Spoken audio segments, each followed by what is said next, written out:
اعوذ باللہ من الشیطان الرجیم، بسم اللہ الرحمن الرحیم۔ میں غلام مصطفیٰ اپنے یوٹیوب فیس بک چینل پیام اسلام سے آپ سے مخاطب ہوں۔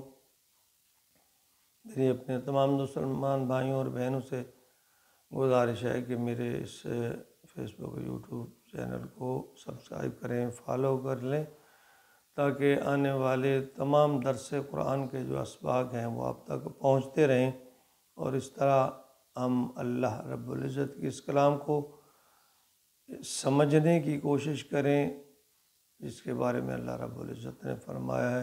کہ تم میں سے بہترین انسان وہ ہے جو اس قرآن کو سیکھے اور سکھائے۔ تو اللہ تعالیٰ ہمیں اپنی اس لاریب کتاب پر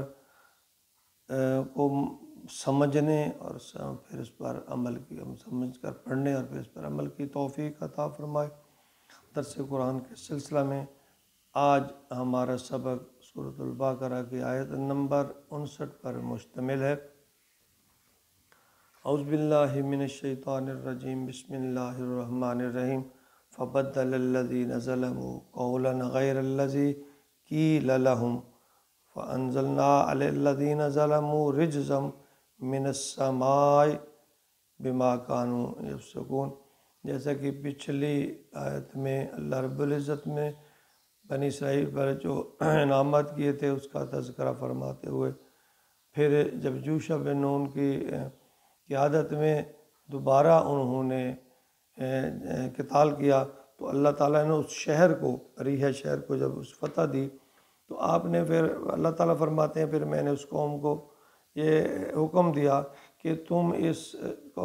شہر میں جھکتے ہوئے، توبہ استغفار کرتے ہوئے، سجدہ کرتے ہوئے داخل ہو جاؤ، اور جہاں سے جی چاہو جتنا چاہو کھاؤ، اللہ تم پہ انعامات کر دیں گے، پچھلی باتوں کو اللہ تعالیٰ درگزر فرما لیں گے۔ اللہ فرماتے ہیں اپنی جو ان کی ہٹ درمیاں تھیں ان کو برقرار رکھتے ہوئے پھر انہوں نے نہ تو وہاں جھکے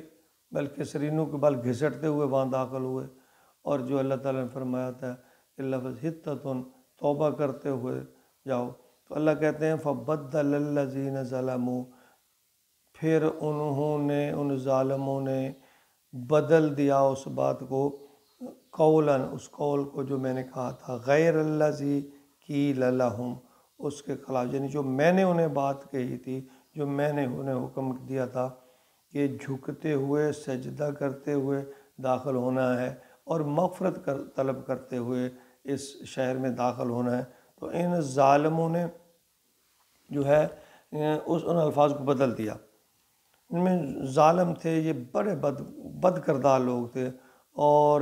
ایک قول انہوں نے، یعنی جیسے کہ فرمایا کہ حتتن جو لفظ تھا اس کو ہنتتن کہنا شروع کر دیا، یعنی اس کا لفظ کا مطلب بنتا ہے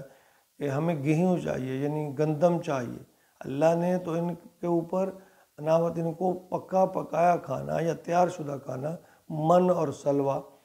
عطا فرمایا،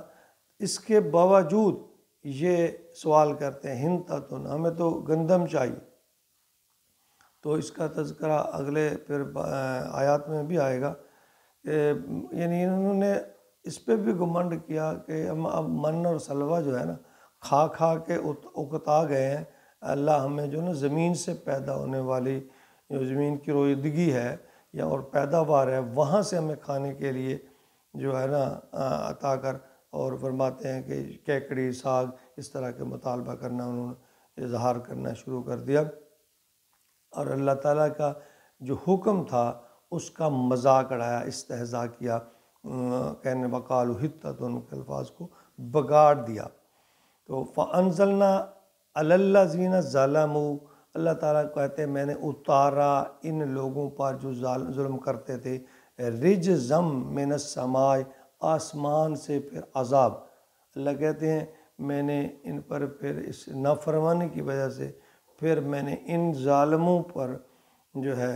اپنا عذاب نازل کر دیا۔ کہتے ہیں کہ ریحہ شہر پر پہنچنے کے بعد ان میں طاعون کی بیماری پھیل گئی، اور اسی بیماری میں یہ جو لوگ ہیں وہ ہلاک ہو گئے سارے کے سارے، بما کانوا یفسقون، اس سبب سے کہ انہوں نے اللہ تعالیٰ کے حکم کی عدولی کی، اس سزا میں اللہ تعالیٰ نے ان کو طاعون کی بیماری میں مبتلا کر دیا اور یہ سارے کے سارے اس بیماری میں مبتلا ہو گئے۔ تو ہمیں اپنے آپ کا محاسبہ کرنا چاہیے، کیا ہم اللہ تعالیٰ کے تمام احسانات ماننے کے باوجود کیا ہم اللہ کا شکر ادا کرتے ہیں، اس کی اس طرح عبادت کرتے ہیں جس طرح اس نے ہمیں حکم دیا ہے؟ اور بعض اوقات تو ہم بہت ساری لغویات میں مبتلا ہو جاتے ہیں، ایسے ایسے الفاظ منہ سے نکالتے ہیں کہ الامان والحافظ کہ وہ یقیناً اللہ تعالیٰ کی ناراضگی کا سبب بن سکتے ہیں، لیکن اللہ تعالیٰ نے ہمارے اوپر خاص انعام کیا ہے۔ نبی اکرم صلی اللہ علیہ وسلم کی دعا ہے کہ اے اللہ میری قوم کو اجتماعی عذاب سے بچانا، اس دعا کے صدقے ہم محفوظ ہیں، ورنہ جو ہمارے اعمال ہیں یا بد اعمالیاں ہیں کہیں وہ پچھلی قوموں سے کسی طرح بھی کم نہیں ہیں۔ ہمیں واپس آ جانا چاہیے، اپنی اصلاح کر لینی چاہیے اور اللہ کے خوف سے ڈر جانا چاہیے۔ یہ زندگی چند روزہ ہے، بالآخر ختم ہو جائے گی۔ ہم روز جنازے پڑھتے ہیں، تعزیتوں پہ جاتے ہیں، اپنی آنکھوں سے لوگوں کو منو مٹی کے نیچے دفناتے ہیں، اور ایک دن ایسا بھی ہوگا کہ لوگ ہمیں اس مٹی کے نیچے دے دیں گے، اور پھر اس کے بعد اعمال کا سلسلہ منقطع ہو جائے گا، کچھ نہیں انسان کر سکے گا، بس یہ اعمال کی کتاب جو ہے پھر بند ہو جائے گی یہاں، اور جو کچھ کر لیا اسی کا ہی بدلہ ملے گا۔ تو اس کے لیے ہمیں ضرور اپنے نامہ اعمال میں نیکیوں کا اضافہ کرنا چاہیے، اور ہر لمحہ ہر لحظہ اللہ کے خوف سے ڈرتے رہنا چاہیے، کہیں اللہ کی نافرمانی نہ ہو جائے، اللہ تعالیٰ ہم سے ناراض نہ ہو جائیں۔ اگر اللہ ہی ناراض ہو گئے تو نہ ہمارا یہ دنیا بچے گی نہ دین بچے گا، ہم کسی در کے نہیں رہیں گے۔ اللہ تعالیٰ ہمیں صراط مستقیم پر چلنے کی توفیق عطا فرمائے، اللہ تعالیٰ ہمیں ایسی زندگی گزارنے کی توفیق عطا فرمائے جس طرح اس کی رضا ہے، تقوی والی، عاجزی والی، انکساری والی، اللہ کے ساتھ آگے جھکنے والی، نبی اکرم صلی اللہ علیہ وسلم کی فرما برداری کرنے والی۔ آمین یا رب العالمین۔ ہماری اس دعا کو قبول فرما لے۔